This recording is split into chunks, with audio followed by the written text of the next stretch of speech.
Hello everyone, welcome to GK Today. This is Arzu Kakkad. First of all, for all those who are looking for the English version of this video, they can get it on GK Today's new platform, that is GK Today 2.0. The link is given in the description box. तो ये जो session है आज के important current affairs का, इसमें जो questions हम कवर करेंगे वो पार्ट हैं डेली 20 MCQ सीरीज के, जो कि आपको जीके टुडे के एंड्रॉयड एप्लीकेशन ऐप पर मिल जाएंगे।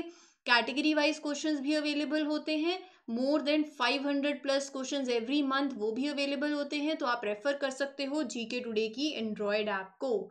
इसी के साथ चलो शुरू करते हैं फिर हमारा पहला क्वेश्चन क्या कहता है कि बहुत सिंपल सा है कि अभी इंडिया ने क्या किया है ना, अनाउंस किया है contribution of 5 million US dollars to कौन सा fund, science and technology fund, ठीक है, of which bloc.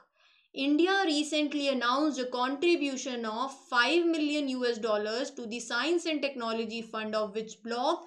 The name is ASEAN. सीधा आंसर पे चलते हैं, ऑप्शन बी ही इसका आंसर था। वैसे है, ऐसे आए ना एकदम से, क्योंकि मुझे था कि 4 ऑप्शंस आपने पहले से पढ़ ही रखे हैं, मतलब मीन बाई जैसे ही शुरू करती हूँ। तो एशियन इस क्वेश्चन का सही आंसर है, लेकिन साथ साथ ये भी याद में रख लेना कि कितने मिलियन डॉलर्स और कौन सा fund, science and technology fund. Aim क्या है, मतलब चाहते क्या है, ये है एम कि हम कंट्रीब्यूट करें, ताकि किस लिए, टू एनहांस द कॉपरेशन, कौन से सेक्टर में, पब्लिक हेल्थ में, रिन्यूएबल एनर्जी में और स्मार्ट एग्रीकल्चर में। ASEAN India science and technology collaboration 1996 में स्टार्ट हुआ था with the development of a working group, that is ASEAN India science and technology working group. तो अभी फिर इंडिया ने अनाउंस किया 5 million US dollar to this science and technology fund, ASEAN India science and technology fund.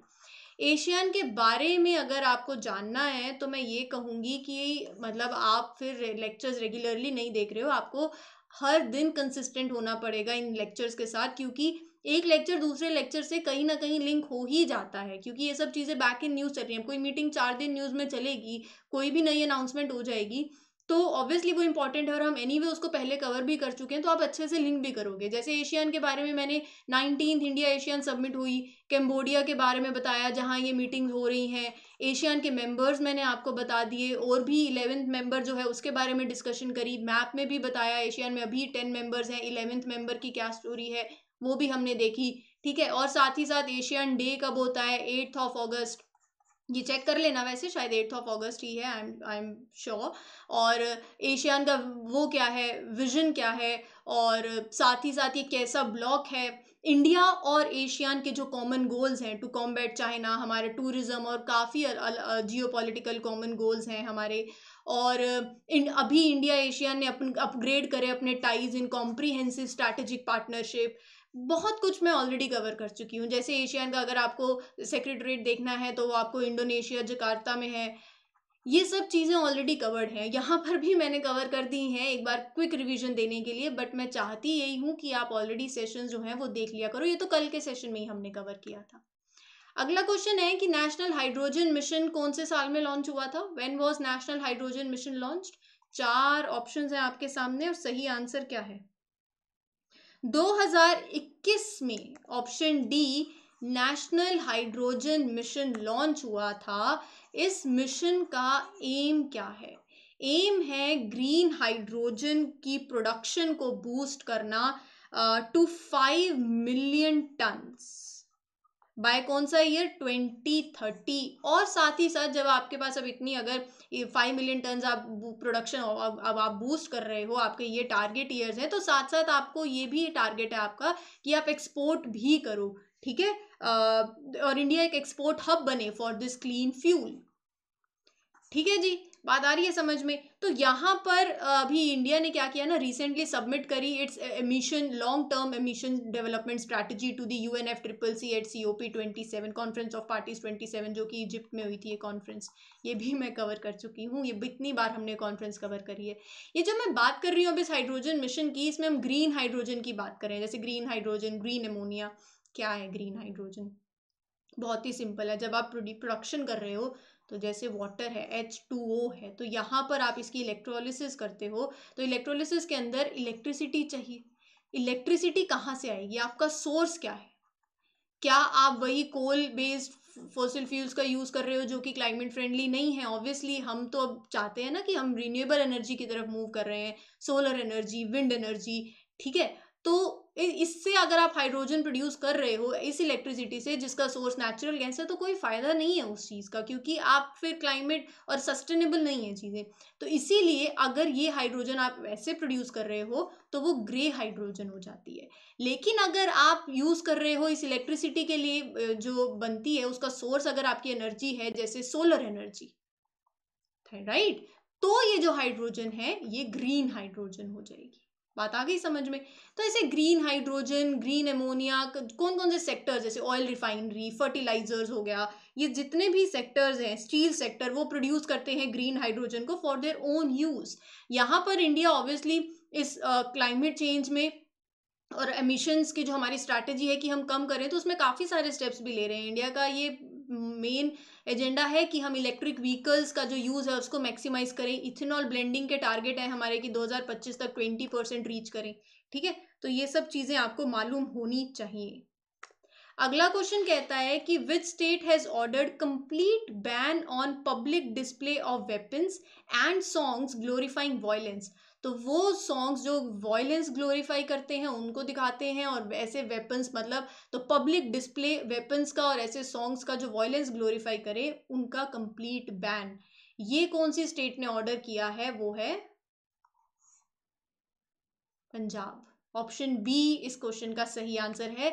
आम आदमी party जो सरकार है पंजाब के अंदर, उन्होंने एक कंप्लीट बैन कर दिया है कि ऐसा कोई भी पब्लिक डिस्प्ले ऑफ वेपन्स या फिर आप ऐसे शो ऑफ कर रहे हो वेपन्स को पब्लिक गैदरिंग्स में, फंक्शंस में, रिलीजियस प्लेसेस में, ठीक है, तो उस पे बैन लगाया है। बात आ गई समझ? T20 वर्ल्ड कप टाइटल जो है कौन सी टीम ने जीता है ये वर्ल्ड कप 2022? वो है इंग्लैंड। सबको ही पता होगा, आई होप का सबने मैच देखा हो। ऑप्शन ए इस क्वेश्चन का सही आंसर है।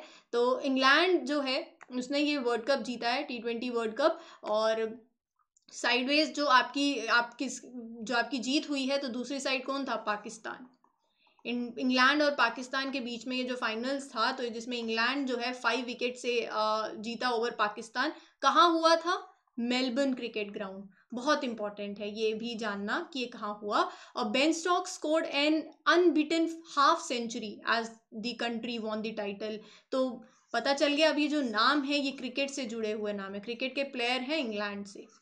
ऐसे ही एक और है सैम क्यूरिन, वो भी, उनको भी प्लेयर ऑफ द मैच और the player of the tournament ही वाज नेम्ड एज। तो ये नाम भी क्रिकेट से जुड़ा हुआ है। क्वेश्चन ऐसे पूछा जा सकता है, the personality is known for which sports, और कहाँ से? इंग्लैंड, ठीक है। अच्छा, कौन सी स्टेट है that is the host of 53rd, पहले तो ये 53rd नंबर इंपॉर्टेंट है क्योंकि ये 53rd एडिशन है of international film festival of India. Which state is the host of 53rd edition of International Film Festival of India? तो सही answer है गोवा, ऑप्शन बी, ठीक है। तो गोवा होस्ट है of this 53rd edition of international film festival, celebrate the joy of cinema, 20th to 28th of नवंबर।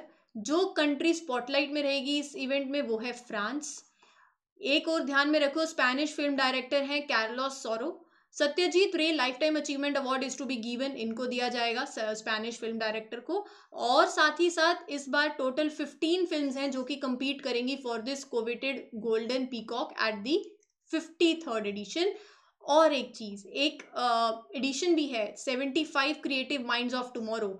ये initiative है ministry of broadcasting and information का, तो इसको भी ऑर्गेनाइज किया जाएगा। This is the second edition of this initiative. अगला question कहता है कि in our lifetime campaign ये लॉन्च किया है कौन सी कंट्री ने in the COP27 summit? Which country launch in our lifetime campaign in the COP27 summit? 4 countries के नाम है आपके पास। तो क्या लगता है इस क्वेश्चन का सही आंसर क्या होगा? इंडिया सोच रहे हो?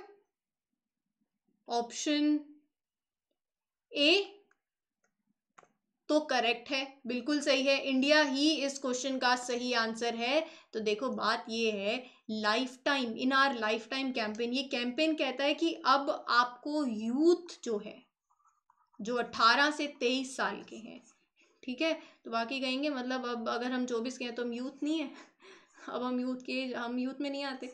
बात यहाँ पर एज 18 से 23 की है। जो जो यूथ 18 से 23 के एज के हैं उनको एनकरेज किया जाए कि वो मैसेज बियरर्स हों।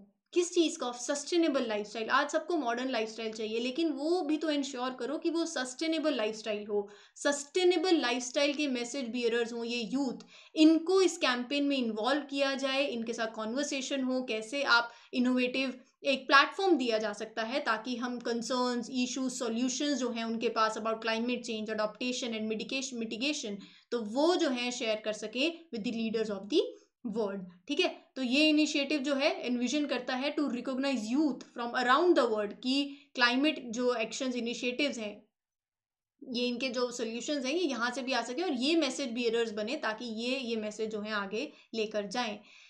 अब बात आती है कि कौन सी मिनिस्ट्री है, तो वो देख लो। पहले तो national mission of natural history, जो कौन सी मिनिस्ट्री के अंदर है? Environment, forest and climate change के अंदर। और साथ में UNDP, United Nations development programme ने लॉन्च किया ये कैंपेन। कहाँ? इजिप्ट में, वही, क्योंकि कॉन्फ्रेंस ऑफ पार्टीज 27 वही हुई है ना, एट शर्म अल शेख, इजिप्ट। ठीक है, तो बस चलते हैं अगले क्वेश्चन के ऊपर। अगला क्वेश्चन कहता है कि what is the CPI based retail inflation in India as per the official data? Consumer price index, retail inflation India के अंदर एज पर दी डेटा वो है 6.77%। तो ये कम हुई है, ड्रॉप हुआ है पहले मंथ, मतलब इन दी अक्टूबर इट इज 6.77% फ्रॉम, पहले थी 7.1% इन द प्रीसीडिंग मंथ। वैसे ही होलसेल प्राइस बेस्ड इन्फ्लेशन जो है वो भी 8.39% हुई अक्टूबर में, सितंबर में 10.7% थी। अगर मैं बात करूं कंज्यूमर प्राइस इंडेक्स की, तो जब आप प्राइस में जो चेंज आया है, आप किसके पर्सपेक्टिव से देखते हो? रिटेल बायर्स के, जो रिटेलर्स होते हैं, जैसे आप गए कुछ लेके आए, ठीक है, तो वो प्राइस चेंज जो देखने को मिला, चाहे वो फूड आइटम्स हो, चाहे सर्विसेज हो, कमोडिटीज हो या सर्विसेज हो, तो CPI calculates the difference in the price of the commodities and services, food, medical care, education. ठीक है, अब दो चीज़ें इंपॉर्टेंट हैं, वो उस पर थोड़ा ध्यान दे लो। एक तो बात ये है कि सीपीआई जो है वो 4 टाइप्स की सीपीआई है as follow: CPI for industrial workers, CPI for agriculture laborers, for rural laborers and CPI rural urban combined। ये जो 3 हैं, ये basically industrial workers, agriculture labours और rural labourers, CPI for them, CPI for IWAL RL, तो ये compile किए जाते हैं बाय लेबर ब्यूरो। ठीक है, कौन सी मिनिस्ट्री के अंदर? Ministry of labour and employment. जो लास्ट है सीपीआई रूरल अर्बन कंबाइंड, ये it is compiled by national statistical office. कौन सी मिनिस्ट्री के अंदर? Ministry of statistics and programme implementation. याद में रखना, यहां से कहीं से भी कोई भी सवाल आ सकता है। अच्छा, Natasha Pirc Musar has been elected as the first female president. कौन सी कंट्री की? ये इनकी तस्वीर है, आप देख सकते हो। ये अभी रिसेंटली इलेक्ट हुई हैं as the first female president of, यहाँ रुक जाओ क्योंकि स्लोवेनिया इसका आंसर है, ऑप्शन सी। तो चलो मैप में घूम के आते हैं थोड़ा सा स्लोवेनिया, बाकी तो बातें बात की ही हैं। मैप बहुत इंपॉर्टेंट होते हैं। जर्मनी देख रहे हो, ये पोलैंड है, चेक रिपब्लिक, ऑस्ट्रिया, बस इसके नीचे है स्लोवेनिया। यहाँ स्लोवाकिया है, यहाँ हंगरी है, और ये सी है एड्रियाटिक सी, उसके पास में है स्लोवेनिया, इधर इटली हो गया। ठीक है, अच्छा, वर्ल्ड डायबिटीज डे 2022 की थीम पूछी है उन्होंने। क्या है थीम वर्ल्ड डायबिटीज डे 2022 की? Access to diabetes education, option A is the correct answer. बिल्कुल सही है, एक्सेस टू डायबिटीज एडुकेशन। लोगों में अवेयरनेस हो, इसके बारे में पता हो, इसके जैसे सिम्टम्स हो गए। WHO के हिसाब से, वर्ल्ड हेल्थ ऑर्गेनाइजेशन के हिसाब से, there are 8.4 million individuals world wide जिनको टाइप 1 डायबिटीज है। 2021 का डेटा है ये। सिम्टम्स क्या हैं इसके? जैसे फ्रीक्वेंटली यूरिनेशन और फ्रीक्वेंट अर्ज ऑफ थर्स्ट, प्यास बहुत लगती है, इरिटेबिलिटी, तो बहुत से ऐसे सिम्टम्स, मतलब लोगों में अवेयरनेस हो about it, access to education regarding it, और ये एक पब्लिक हेल्थ इशू है एंड इसका solution, prevention, management of the condition, ये सब के बारे में अवेयरनेस रेज हो। थीम बहुत इंपॉर्टेंट है, वो पता चल गया आपको, एक्सेस टू डायबिटीज एडुकेशन। हर साल 14th ऑफ नवंबर को ऑब्जर्व किया जाता है एज वर्ल्ड डायबिटीज डे। झूला बेली सस्पेंशन ब्रिज, ये न्यूज में रहा ब्रिज, ये कहां पर है, कौन सी स्टेट में है, या फिर यूटी में भी हो सकता है। 4 आपके पास ऑप्शंस हैं। सही आंसर है इसका Jammu and Kashmir, option C. ये देखो मैप, ये कंस्ट्रक्शन पे था ये ब्रिज, और बेसिकली इससे पहले जो ब्रिज था दैट वाज डिक्लेयर्ड अनसेफ। ये जो नदी आप देख रहे हो इसके नीचे से जो क्रॉस कर रही है वो रिवर बहुत इंपॉर्टेंट है, चेनाब रिवर, पता होना चाहिए। जब भी ऐसे कोई ब्रिज से याद आया कि ना, आप प्लेलिस्ट में जाना, आपको एक वीडियो लेक्चर मिलेगा जो कि मैंने प्रिपेयर किया है, जिसमें जो इंपॉर्टेंट ब्रिजेस न्यूज़ में है वो कवर किए हुए हैं, मतलब अभी साल भर में, इस साल 2022 में जो रहे हैं, तो वो प्लीज़ ज़रूर जाके देख लेना। अब जो न्यूज़ में है वो ये ब्रिज है, बेली सस्पेंशन ब्रिज। तो ऐसे कोई भी ब्रिज हो आपके माइंड में खुद आना चाहिए 2 सवाल, कहाँ पर है, रिवर कौन सी है, राइट। तो खुद के मन में जब तक नहीं आ रहा तो बात नहीं बनेगी। और ये ब्रिज जो है ये कनेक्ट करता है old town Ramban with the district administrative complex. तो ये कुछ बातें हैं जो आपको पता होनी चाहिए। तो this is a newly constructed झूला बेली सस्पेंशन ब्रिज, रिवर चेनाब है और जम्मू एंड कश्मीर में। ये 2 बातें याद रख लोगे, बात बन जाएगी। चलते हैं रिवीजन कैटेगरी पे, जो इंपॉर्टेंट ग्रुपिंग्स रही हैं इंडिया की वो देखते हैं। पहला क्वेश्चन जो है ना वो, चलो आज पहला ही होमवर्क दे देते हैं, ये आप मुझे कमेंट में बताओगे इस क्वेश्चन का आंसर। मैं सेकंड क्वेश्चन से शुरू करती हूँ। India announce the establishment of a working group on transnational education, कौन सी कंट्री के साथ, Australia. Who is the head of SEBI expert group of foreign portfolio investors, K V Subramanian. Which union ministry has set up multi-agency group for the investigation of foreign asset cases? कौन सी ministry है वो, finance ministry. कौन सी sorry, India hosted this BIMSTEC expert group on cyber security cooperation, कौन सी city में, New Delhi में। Just Stop Oil is a group of climate activist, कौन सी कंट्री बेस्ड, यूके।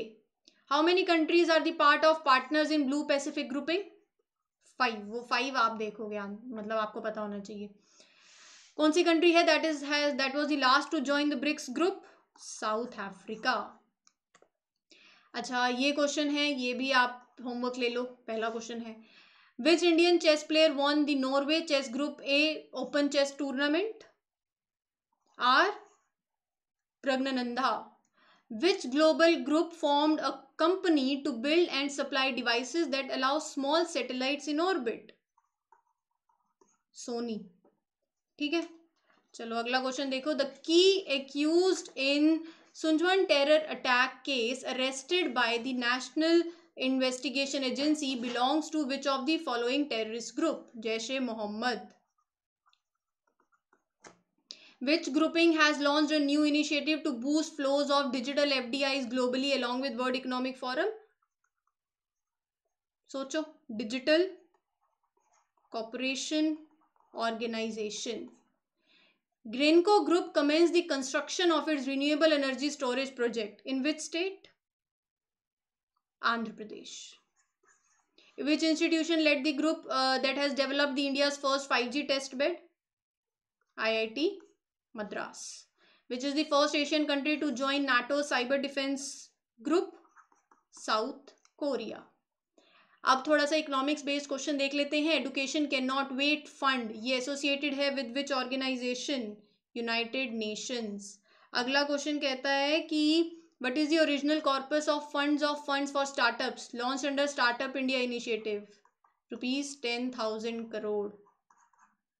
ठीक है, कौन सी ऑर्गेनाइजेशन ने अनाउंस किया है $14 billion fund to fight food security crisis in Asia Pacific, Asian Development Bank. तो ये नंबर भी याद में रख लेना, क्वेश्चन कैसे भी ट्विस्ट हो जाए क्या पता। इंटरनेशनल मॉनेटरी फंड ने अप्रूव किया है $2.9 बिलियन, कौन सी कंट्री को, to tackle the its economic crisis, Sri Lanka. तो ऐसे ये नंबर याद में रख लेना। Which Indian economist has been appointed as the executive director for India at the International Monetary Fund, K. Subramanian. Which institution announced performance-based fund allocation to states and UTs to strengthen the health facilities? National Health Authority. First bank in India to launch a policy to fund industry of lab-grown diamonds? State bank of India. कौन सी country ने top किया है, state ने top किया है in utilisation of agri funds in the financial year 2021-22? Andhra Pradesh. और last question कहता है कि which body maintains the depositor education and awareness fund, none other than Reserve Bank of India. इसी के साथ ये 3 क्वेश्चंस आपके होमवर्क के हो गए और 2 जो मैंने दिए हैं, तो टोटल 5 क्वेश्चंस दिए हैं आज। आंसर चाहिए मुझे सबके कमेंट सेक्शन के अंदर, तो सभी ज़रूर आंसर देना। और जो आंसर्स देते हैं मैं ज़रूर उनके आंसर देखती हूँ। बिल्कुल सही जा रहे हो आप लोग। तो यहाँ पर इस सेशन को करते हैं एंड, फिर मिलेंगे कल कुछ इंपॉर्टेंट करंट अफेयर्स के साथ। इसी के साथ I Aarzoo Kakkar wish everybody a very best of luck. खुश रहो, स्वस्थ रहो और बस have a nice day. Thank you everyone, take care.